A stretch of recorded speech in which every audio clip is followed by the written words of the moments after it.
একদিকে রাজ্যের সরকারি জমি দখলমুক্ত করতে সরকার উচ্ছেদ অভিযান চালাচ্ছে, অন্যদিকে বহু সরকারি জমিতে এখনো ঘাঁটি গেড়ে আছে একাংশ বাংলাদেশি নাগরিক। অভিযোগ এমনটাই, সরকারের করা অবস্থানের পরও হচ্ছে জমি দখল। তবে এবার সরকারি জমি নয়, অভিযোগ দখল হচ্ছে চা বাগানের জমি।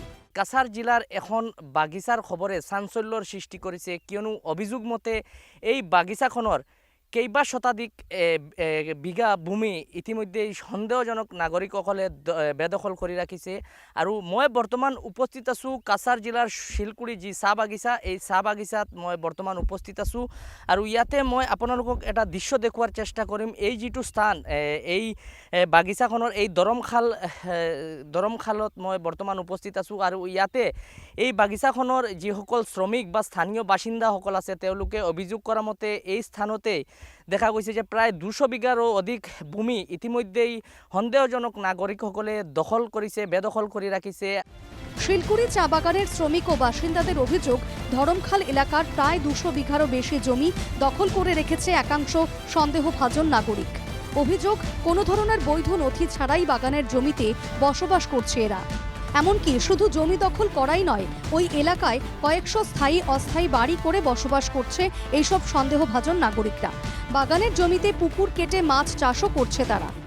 এই খবৰ পোহৰলৈ অহাৰ পাছত দেখা গৈছে যে যথেষ্ট চাঞ্চল্যৰ সৃষ্টি হৈছে। আৰু এই যিসকল স্থানীয় যিসকল বাগিচাৰ শ্ৰমিকসকল আছে, তেওঁলোক বৰ্তমান চিন্তিত হৈ পৰিছে, কিয়নো বাগিচাৰ এক বৃহৎ অংশ ভূমি ইতিমধ্যে সন্দেহজনক নাগৰিকসকলে তেওঁলোকৰ বেদখল কৰি ৰাখিছে। ক'ৰ পৰা এইসকল লোক আহিছে বা কোনে এইসকল লোকক ইয়াতে বহাই ৰাখিছে বা এই বাগিচাৰ ভূমি বেদখল কৰাৰ সুযোগ দিছে, ইয়াকে লৈ এতিয়া দেখা গৈছে যে বিভিন্ন প্ৰশ্নৰ সৃষ্টি হৈছে। আৰু বাগিচাৰ ৰাইজসকল যথেষ্ট ক্ষোভিত হৈ পৰিছে। আপোনালোকে, মই আৰু এটা দৃশ্য দেখুৱাৰ চেষ্টা কৰিম, মোৰ সতীৰ্থ ভিডিঅ' জাৰ্নালিষ্টক অনুৰোধ কৰিম, আপোনালোকে চাওক ইয়াতে যি ট্ৰান্সফৰ্মাৰ আছে, বিদ্যুৎ বিভাগৰ যি ট্ৰান্সফৰ্মাৰ, ইয়াতে ট্ৰান্সফৰ্মাৰ প্ৰতিটো ঘৰত ইয়াতে বিদ্যুতৰ সংযোগ আছে।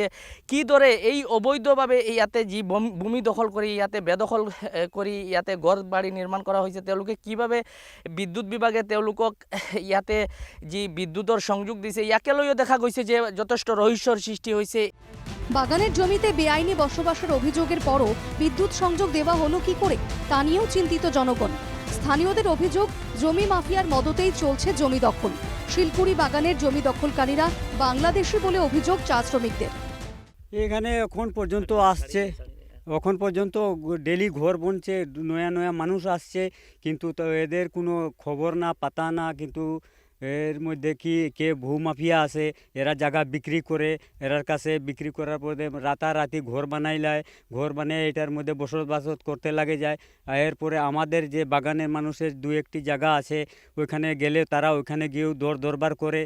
আজকে ধরেন 5-10 বছর থেকে পুরা এটা কন্টিনিউ ডেলি মানুষ আইতেছে এই এরিয়াত।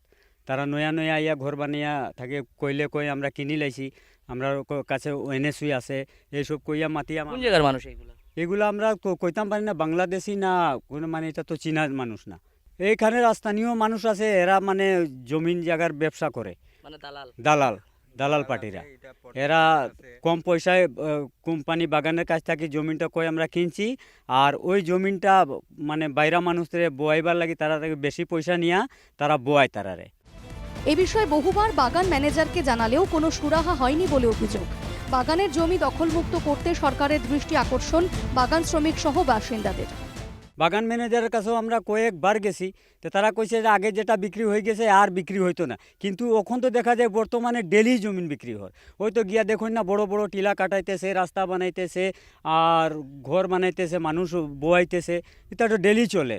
আমরা ওইটাই দাবি যে আমরা যদি বাগানের যদি ঠিক থাকে না, তা আমাদের ছেলে মেয়েরা এগুলা কই যাইব? বাইরে গিয়া কেউ মারা যার, আমারই একটা ছেলে, এই বাগানের পরিস্থিতি ভালো নাই, বাইরে গেছে, বেঙ্গলোর গেছে, ওখানে গিয়ে মারা গেছে। এও করতাম কি? বাগানে তো খাওয়া চলবার মতো কোনো ব্যবস্থা নাই। মানে এর উপরে ব্যবস্থা লওয়ার লাগি আপনি দাবি করেন? আমি ওইটা ব্যবস্থা সরকারের কাছে, আসাম সরকারের কাছে দাবি চাই, যেগুলো তদন্ত করিয়া আমাদের বাগানের মানুষ একটা সুবিধাটা করিয়া দেন। সরকারি জমি দখলমুক্ত করতে সরকারের উচ্ছেদ অভিযানে সফলতার পর এবার বাগানের জমি দখলমুক্ত করতে সরকার কি ব্যবস্থা নেয় সেটাই দেখার। শিলচর থেকে আহাদুল আহমেদের রিপোর্ট, এনকেটিভি বাংলা।